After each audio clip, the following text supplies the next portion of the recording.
उत्तर प्रदेश में भी मुस्लिम विरोध की ही जो बीजेपी की राजनीति रही, वो मुस्लिम विरोध उसमें केंद्र में रहा और अक्सर यूपी को गुजरात से भी बड़ी हिंदुत्व की प्रयोगशाला कहा जाता है। और आज भी जबकि बहुत जल्द वहाँ पर इलेक्शंस होने वाले हैं, चुनाव होने वाले हैं, धीरे धीरे ज़मीन में जिस बीज को डाला जा रहा है, जिससे फसल काटने की उम्मीद तमाम दलों को है, उसके पीछे यही बात है कि किस तरह से या तो मुस्लिमों को अपने साथ ले लिया जाए या अब मुस्लिमों को डरा दिया जाए।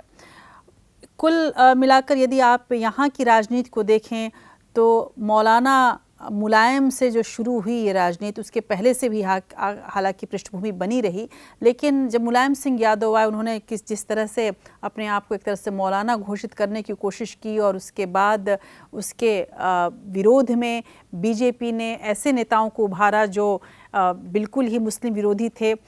उन सभी की जो छवि उभरी और इसी वजह से शायद बहुत हद तक योगी आदित्यनाथ की भी जो एक सर्वमान्य छवि हिंदुओं के मन में उभरी और उनकी लोकप्रियता को भुनाने की कोशिश बीजेपी ने की और उस स्थिति में बीजेपी आदर्श स्थिति में पहुंची जहां पर वो सत्ता में आ सकती थी। लेकिन फिर भी अगर हम इसको सत्ता का सेमीफाइनल समझें, जो कि यूपी में होने वाले विधानसभा चुनाव हैं, इसको यदि हम सेमीफाइनल समझें तो आप यहाँ पे हो रहे प्रयोगों से ये जान पाएंगे कि आने वाले दिनों में मुस्लिमों को लेकर, मुसलमानों के राजनीतिक भविष्य को लेकर, मुसलमानों की राजनीति में कितनी ज़रूरत है, कितनी नहीं है, उसका एक संपूर्ण इशारा आप देख पाएंगे इन चुनाव में।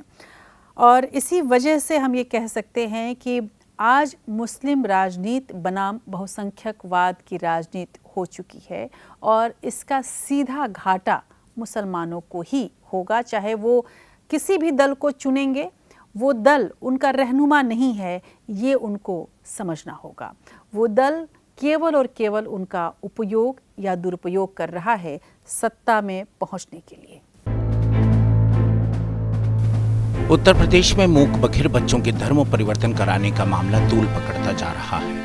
इस सिलसिले में 2 मौलाना गिरफ्तार भी किए गए हैं और अब इस रैकेट के इस्लामी कट्टरपंथी नेता जाकिर नाइक से भी रिश्तों की जांच की जा रही है। खबरों के मुताबिक जाकिर का सहयोगी बिलाल फिलिप मौलाना उमर गौतम से 2006 में कतर के दोहा में मिला था। लंबे समय से चल रहे इस धर्म परिवर्तन के मामले का चुनाव से पहले खुलासा होना खुफिया एजेंसियों पर सवालिया निशान लगाता है। साथ ही पुलिस के रोज मीडिया में खुलासे को भुनाने में बीजेपी कोई कसर नहीं छोड़ना चाहती। कोरोना महामारी में मुसलमानों के हिंदुओं के साथ हमदर्दी बांटने और मदद की तस्वीरों को मिटाने के लिए बीजेपी को धर्म परिवर्तन का ये मामला ध्रुवीकरण के लिए एक बड़ा हथियार मिल गया है। इसके अलावा यूपी में चुनाव से पहले जनसंख्या नियंत्रण कानून लाने की भी तैयारी की जा रही है। कोरोना महामारी से निपटने में केंद्र और राज्य की कोताही से परेशान जनता का ध्यान बटाने के लिए नया मुद्दा उठाया जा रहा है। चुनाव से पहले हिंदू खतरे में है का एहसास जगाने के लिए खुलकर हिंदू मुस्लिम करने की तैयारी की जा रही है। राज्य विधि आयोग ने कानून के मसौदे को अंतिम रूप देना शुरू कर दिया है, जिसके तहत 2 या 2 से अधिक बच्चे वालों को सरकारी सुविधाएं और सब्सिडी से महरूम कर दिया जाएगा। ये अलग बात है कि खुद मुख्यमंत्री योगी आदित्यनाथ कई भाई बहन हैं और बीजेपी के भी बहुत से नेता इन पैमानों पर खरे नहीं उतरते, लेकिन कानून मुसलमानों के पर कतरने के लिए लाया जा रहा है। सच्चाई तो ये है कि मुसलमान सरकारी सुविधाओं और सब्सिडी का कितना फ़ायदा उठा पाते हैं, ये किसी से छिपा नहीं है। स्कूल कितने फीसदी मुसलमान अपने बच्चों को भेज पाते हैं या कितने फीसदी मुस्लिम युवा सरकारी नौकरी के भरोसे हैं, ये सभी जानते हैं। सच्चाई तो यह है कि मुसलमान सरकारी सुविधाओं और सब्सिडी का कितना फ़ायदा उठा पाते हैं, ये किसी से छिपा नहीं है। स्कूल कितने फीसदी मुसलमान अपने बच्चों को भेज पाते हैं या कितने फीसदी मुस्लिम युवा सरकारी नौकरी के भरोसे हैं, ये सभी जानते हैं। दिलचस्प बात यह है कि अल्पसंख्यकों को शिक्षा और रोजगार के जरिए विकास के मुख्य धारा से जोड़कर ही किसी भी देश में उनकी आबादी पर काबू पाया जा सकता है। लेकिन घृणा की बुनियाद पर खड़ी सियासत का मकसद हिंदुओं में नफरत पैदा कर उनसे वोट पाना है। इसलिए हिंदुओं में कट्टरता जगाने के लिए CAA यानी नागरिकता संशोधन कानून लाया गया था, जिसके तहत हिंदू और मुसलमान दोनों के लिए अपनी नागरिकता साबित करने के लिए पिछली पुश्तों से जुड़े कागजात पेश करना है। बहरहाल यूपी में इसे लेकर ढिलाई दे दी गई, लेकिन इसका विरोध करने वालों की सीसीटीवी और पुलिस रिकॉर्ड से पहचान कर उनके फोटो शहर के चौराहों पर टांग दिए गए। साथ ही प्रदर्शन में हुए नुकसान की लाखों में वसूली की गई। वहीं पुलिस की गोली से शिकार हुए लोगों के परिवार अब तक मुआवजे का इंतजार कर रहे हैं। यूपी और राजद्रोह कानून के ज्यादातर शिकार मुसलमान ही बताए। इसके बाद हिंदू मुसलमान में नफरत कम होने के अंदेशे से लव जिहाद अधिनियम लाया गया। यह अलग बात है कि राष्ट्रीय स्वयंसेवक संघ के एक बड़े नेता रामलाल की भतीजी के मुस्लिम युवक से विवाह पर योगी सरकार के कई आला मंत्रियों ने जाकर आशीर्वाद दिया था। इस मामले में बीजेपी के कई नेताओं पर कथनी और करनी के फर्क के आरोप लगते रहे, लेकिन नफरत की बुनियाद पर खड़ी सियासत हमेशा दो चेहरे रखती है। हालांकि ऐसी नौबत से बचने के लिए एंटी रोमियो स्क्वाड बनाकर जगह जगह मुस्लिम युवाओं को प्रताड़ना देने का काम किया गया था। सियासत के लिए कभी गोमांस के नाम पर तो कभी गोरक्षा के नाम पर जगह जगह मॉब लिंचिंग की खबर आती रही।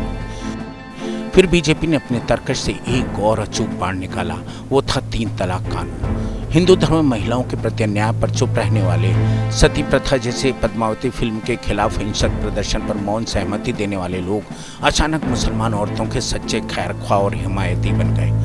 कानून का मकसद तलाकशुदा औरतों को मुआवजा खर्च के इंतजाम के बजाय उनके शौहर को जेल में डालना ज्यादा रहा। ज्यादतियों से परेशान महिलाओं को इसमें न्याय तो नजर आया, लेकिन सुलह समझौते और समाज से सहयोग के आसार खत्म हो गए। बीजेपी का तो काम बन गया। यूपी में मुस्लिम बहुल इलाकों में पार्टी की जीत को मुस्लिम समाज सुधार का नतीजा बताया गया, लेकिन मुसलमान की मुश्किल सिर्फ हिंदू कट्टरपंथ नहीं है। सच्चाई ये है कि सबका साथ, सबका विकास और सबका विश्वास की बात करने वाली बीजेपी भी मुसलमान को वोट बैंक की इज्जत से बाहर आने नहीं देना चाहती। वहीं मुस्लिम कट्टरपंथी नेता भी मुसलमान को मजहब के नाम पर अपनी कठपुतली बनाए रखना चाहते हैं, लेकिन आज़ादी के बाद से मुसलमान हाशिए पर रहा। कांग्रेस ने सच्चर कमेटी के ख्वाब दिखाए, लिया बहुत ज़्यादा और दिया कुछ भी नहीं। आज भी ज्यादातर मुसलमान छोटी छोटी रोजी रोजगार कर गुजर बसर करते हैं। बाबरी मस्जिद गिरने से लेकर राम मंदिर के निर्माण के ऐलान तक उसने अपने सब्र का इम्तिहान दिया है और अपनी वतन परस्ती के सबूत देता रहा है। वहीं महामारी के दौरान अपनी जान गंवाने वालों के अंतिम संस्कार के लिए जब कोई आगे नहीं आया, तो मजहब के दायरे से बाहर निकलकर मुसलमान आगे आया, और तब राम नाम सत्य है कहते हुए इंसानियत को कंधा देने के लिए मुसलमान को हमेशा याद रखा जाएगा। अंशुमान त्रिपाठी, APN।